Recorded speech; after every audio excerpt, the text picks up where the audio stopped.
Breaking news.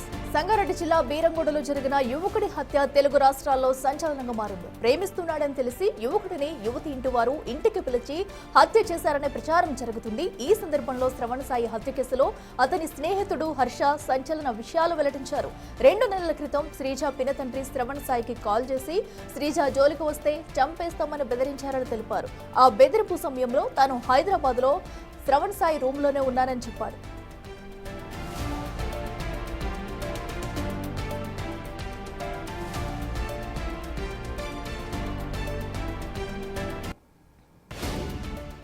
అయితే బ్యాట్తో కొట్టి చంపారనే వాదనను హర్ష ఖండించారు. ముగ్గురిని కొట్టగలిగే సామర్థ్యం శ్రవణ్కు ఉందని, హత్య వెనుక మరిన్ని కారణాలు ఉంటాయని అనుమానం వ్యక్తం చేశారు.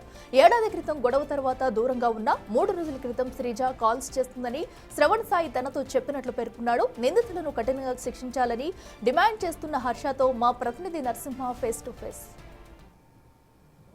హత్య కేసులో అనేకమైనటువంటి విషయాలు ఒక్కొక్కటిగా వెలుగులోకి వస్తున్నాయి. కొద్దిసేపు క్రితమే శ్రీజ తల్లి మాట్లాడడం జరిగింది. అయితే యువతల వైపు కూడా ఏదైతే శ్రవణ్ సాయి బంధువులు అటు స్నేహితులు కుటుంబ సభ్యులు కూడా మాట్లాడడం జరిగింది. ప్రస్తుతం స్నేహితుడు చిన్నప్పటి నుంచి కూడా క్లోజ్ ఫ్రెండ్, అసలు ఏం జరిగింది ప్రస్తుతం మనతో మాట్లాడేందుకు హర్ష ఉన్నారు.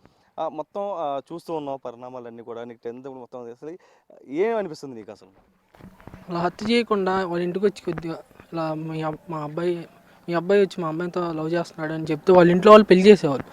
ఇప్పుడు కాకపోయినా 2 సంవత్సరాల తర్వాతైనా పెళ్లి చేసేవాళ్ళు.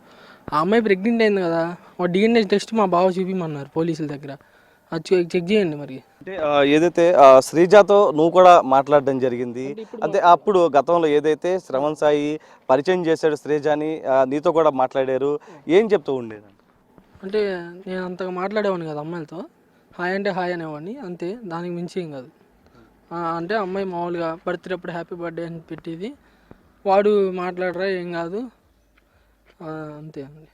ఇంకా అంతకు మించి ఏం లేదు. అమ్మాయితో నేను ఎక్కువ మాట్లాడాల. అంటే పెళ్లి రోజులు వచ్చినప్పుడు అన్ని విషయాలు షేర్ చేస్తూ ఉంటాడు, అంటే లవ్ మ్యాటర్ కానీ అక్కడ జరుగుతున్నాయంటే ఏం చెప్తూ ఉండేవాడు? అంటే లవ్ మ్యాటర్, నేను లవ్ చేస్తున్నాను నాకే కాదు వాళ్ళ ఇంట్లో వాళ్ళందరికీ తెలుసు. వాళ్ళ ఇంట్లో ఒప్పుకున్నారు. వాళ్ళ పావయ్య వాళ్ళ పెద్దవాళ్ళు వచ్చి పెళ్లి చేసుకున్నాను, కానీ ఒక 2 years ఆగమన్నారు. కానీ వీళ్ళు ఇంట్లో వాళ్ళు ఏంటంటే మరి వాళ్ళు అక్కడ ఏం జరిగిందో నాకు తెలియదు, చంపేశారు మా వాడిని. అది తప్పు. అసలు వాళ్ళ ఇంటికి వచ్చి మాట్లాడుకున్నా బాగుండేది. అంటే 2 నెలల క్రితం ఏదైతే శ్రీజ పినతండ్రి ఉన్నాడో అతను శ్రవణ్ సాయికి కాల్ చేసినట్లుగా కూడా తెలుస్తుంది, బెదిరించారని చెప్తున్నట్లుగా తెలుస్తుంది. అది ఎంతవరకు అసలు ఏం జరిగింది? అంటే వాళ్ళ నాన్న చంపేస్తామని మాట అన్నారు. నేను అప్పుడు హైదరాబాద్లో ఉన్నా, వరంగల్ వెళ్ళా. ఇప్పుడు నేను అక్కడే ఉన్నా. అంటే చిన్న చంపేస్తాం, మా అబ్బాయి జోలికి రావద్దు అన్నారు. వాడు అప్పటి నుంచి ఆ అమ్మాయి దగ్గరికి కూడా వెళ్ళా, అసలు కూడా మాట్లాడ. నాకు చెప్తాడు ప్రతి విషయం. పోయిన సంవత్సరమే ఫిబ్రవరిలోనే ఇలా జనవరిలో అక్కడికి వచ్చినప్పుడు నేను అమ్మాయితో మాట్లాడతా, గొడవేని ఇంకా చదువు మీద కాన్సన్ట్రేషన్ చేస్తా అన్నాడు. ఇంకా చంపేశారు వాడిని. ఇంక ఇలా వాడు అసలు అమ్మాయితో మాట్లాడక 1 year అవుతుంది కన్ఫామ్గా. వాడు కాల్ హిస్టరీ తీస్తే తెలిసిద్ది మొత్తం. అంటే చంపేస్తానని పినతండ్రి బెదిరించిన సమయంలో ఎక్స్ప్రెషన్స్ అంటే ఎట్లా ఉంది? అంటే బాగా తీవ్రంగా దాని తర్వాతే మనస్తాపానికి గురయ్యాడా? ఎందుకంటే శ్రీజా నుంచి కూడా కాల్స్ వస్తున్నాయి. అదేం లేదు, అసలు వాడు ధైర్యంగా ఉంటాడు ఎప్పుడైనా సరే. మాకు ధైర్యం చెప్తాడు, ఏం కాదురా తర్వాత చూసుకుందాం, అలా ఏం భయపడలా. ఏదైనా డైరెక్ట్గా మాట్లాడతాడు ఏదైనా సరే వాడు. కానీ వాడు డేర్ చేస్తాడు బాగా, ఏ తర్వాత చూసుకుందాం అనుకుంటాడు అంతే.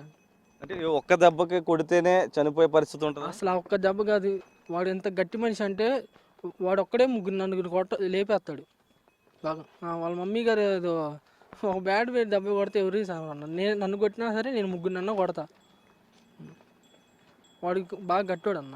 ఈ 2-3 రోజుల్లో ఏమైనా మాట్లాడడం జరిగిందా? నేను ర్యాపిడో చేసుకుంటున్నారా, నాకు కొద్దిగా హెల్ప్ మనీ అడిగాడు, నేను కొట్టా అంతే. తర్వాత ఈ జరిగింది, చనిపోయాడు. ఇప్పుడు ఏం కోరుకుంటున్నావు నువ్వు? యాజ్ ఎ ఫ్రెండ్గా నువ్వు ఏం కావాలని కోరుకుంటున్నావు? మా వాడికి ఏం జరిగిందో వాళ్ళకి అదే జరగాలి.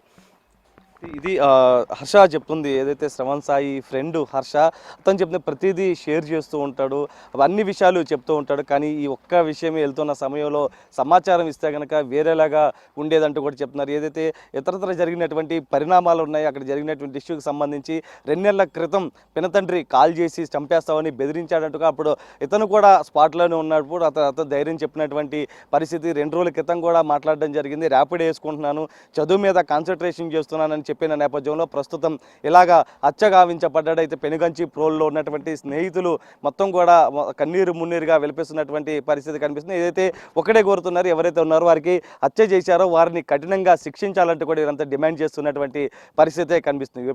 సాయితో నరసింహ, బిగ్ టీవీ, పెనుగంచి ప్రోల్.